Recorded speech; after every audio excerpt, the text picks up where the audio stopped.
2022 को हम लोगों ने जाति आधारित जनगणना होनी चाहिए, 52% ओबीसी को 52% रिजर्वेशन मिलना चाहिए। इस बात को लेकर भारत बंद किया। 29 नवंबर 2022 को पुनः भारत बंद किया, मगर इस गूंगी बहरी सरकार को अपनी आवाज सुनाने के लिए ज्यादा ताकत के साथ में लड़ाई लड़ने की जरूरत है। तो वो ताकत किसके पास में है? तो लोकतंत्र में ताकत जनता के पास है।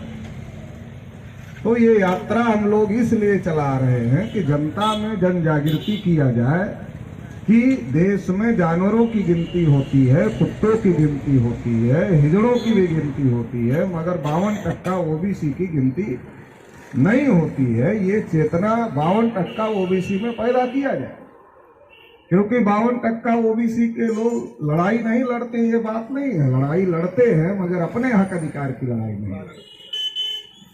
लड़ाई लड़ते हैं 52% ओबीसी के लोग, मगर अपने हक अधिकार की लड़ाई नहीं लड़ते, इसलिए उनको उनके हक अधिकार नहीं मिलते। वो दूसरी तमाम लड़ाई लड़ते हैं, जाति के नाम पर लड़ाई लड़ते हैं, धर्म के नाम पर लड़ाई लड़ते हैं और बहुत सारी लड़ाई लड़ते हैं, मगर अपने हक अधिकार की लड़ाई नहीं लड़ते। इसलिए ओबीसी को अभी अपने हक अधिकार की लड़ाई लड़ने की जरूरत है। दूसरों की लड़ाई लड़ते लड़ते आजादी के 75 साल में एक तरफ आजादी का अमृत उत्सव मनाया जा रहा है, तो दूसरी तरफ इस बात के लिए यात्राएं चलानी पड़ रही हैं, इस बात के लिए धरने, प्रदर्शन, रैली करने पड़ रहे हैं कि देश में जानवरों की गिनती होती है मगर हमारी नहीं होती।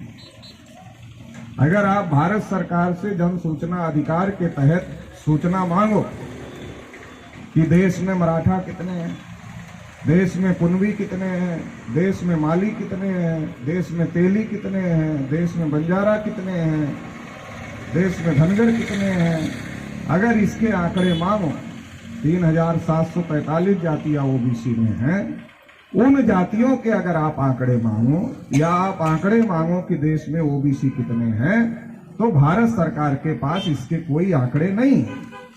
लेकिन अगर भारत सरकार से आप ये मांगो कि देश में बैल कितने हैं, देश में गाय कितनी है, देश में भैंस कितनी है, देश में बकरी कितनी है, देश में शेर कितने हैं, देश में बाघ कितने हैं, देश में चीते कितने हैं, वो सारे आंकड़े भारत सरकार के पास।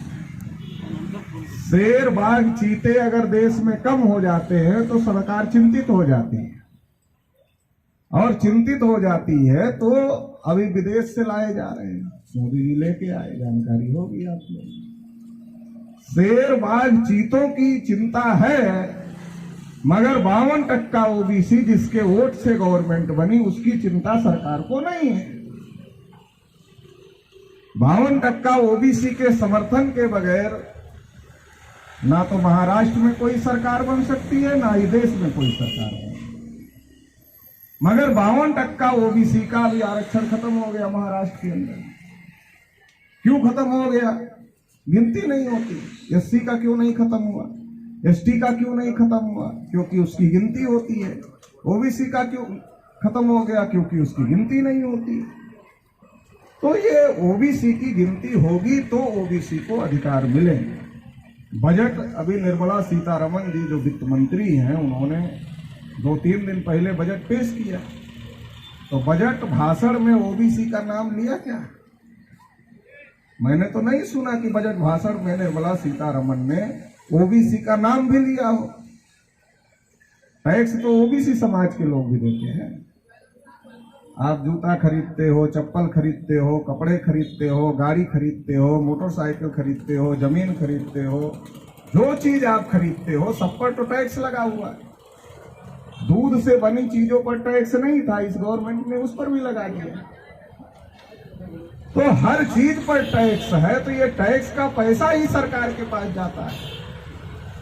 टैक्स का पैसा जो सरकार के पास जाता है, उस पैसे को सरकार कहां खर्च करेगी ये सरकार तय करती है कि जो टैक्स का पैसा हमारे पास में आया है उसको हम कहां खर्च करेंगे, उसको बजट बोलते हैं। तो अगर ओबीसी 52% है तो 52% कपड़े पहनता होगा, 52% जूते पहनता होगा, 52% साइकिल खरीदता होगा, 52% मोटरसाइकिल खरीदता होगा, 52% चीजों को खरीदता होगा, तो टैक्स भी देता होगा। तो टैक्स में हमारा भी हिस्सा है, मगर जब बजट बनता है तो हमारे डेवलपमेंट के लिए कोई काम, कोई बजट सरकार नहीं देती है, क्योंकि हमारी गिनती नहीं है। गिनती के बगैर तो घर में खाना भी नहीं पकता है। जब शाम को घर में खाना पकाने का समय आता है तो खाना पकाने वालों का टेलीफोन आता है कि खाना बाहर से खा करके आओगे या घर में खाओगे, कितने लोग आओगे। तो ये फोन क्यों आता है, कॉल क्यों आती है कि गिनती आपकी करनी होती है खाना पकाने। महिलाएं बैठी हुई हैं, वो टेलीफोन करती है। तो खाना पकाने के लिए भी आपकी गिनती जरूरी है, तब घर में खाना पकता है। देश में आपकी गिनती नहीं है तो आपके विकास के लिए बजट में कोई हिस्सा आपको नहीं मिलता, तो बगैर पैसे के विकास कैसे होता है। सरकार ने नारा दिया, मोदी जी ने, सबका साथ सबका विकास, सबका साथ सबका विकास। तो हम ओबीसी के लोग ईमानदार लोग हैं, तो हम समझ गए कि पहले साथ देना पड़ेगा तभी तो विकास होगा। तो हम ओबीसी के लोगों ने साथ दिया, सरकार बन गई। अब विकास के लिए बजट देना चाहिए, ओबीसी के विकास के लिए ओबीसी की गिनती करनी चाहिए कि कितने ओबीसी पक्के मकान में रहते हैं, कितने ओबीसी कच्चे मकान में रहते हैं, कितने ओबीसी सरकारी नौकरी में हैं, कितने ओबीसी प्राइवेट नौकरी में हैं, कितने ओबीसी बेरोजगार हैं, कितने ओबीसी के पास जमीन नहीं है, कितने ओबीसी के पास जमीन है मगर कम जमीन है। ऐसे आंकड़े आएंगे तब उनका विकास किया जा सकता। कितने ग्रेजुएट हैं, कितने पोस्ट ग्रेजुएट हैं, कितने हाई स्कूल पास हैं, कितने हाई स्कूल फेल हैं, ऐसे बहुत सारे आंकड़े कलेक्ट होगा तब तो विकास की योजना बनेगी। ये सारे आंकड़े कहां से आए, जाति आधारित जनगणना से आए। मगर ये आंकड़े सरकार कलेक्ट नहीं करना चाहती और कोई पैसा भी सरकार देना नहीं चाहती, तो बगैर आंकड़े के, बगैर पैसे के विकास नहीं किया जा सकता है।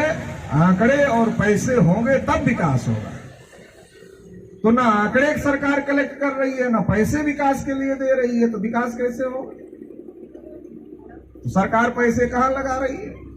LIC को कहा अडानी का शेयर खरीदो, SBI को कहा अडानी का शेयर खरीदो और अडानी को लोन दो। तो अभी अडानी डूब रहा है, तो अडानी के साथ साथ देश भी डूब रहा है, देश की अर्थव्यवस्था डूब रही है। जिन लोगों ने LIC में पैसे लगाए हैं उनके पैसों पर भी संकट आ गया। बहुत सारे लोग जीवन बीमा किए होंगे तो उनके पैसे पर भी संकट आ गया।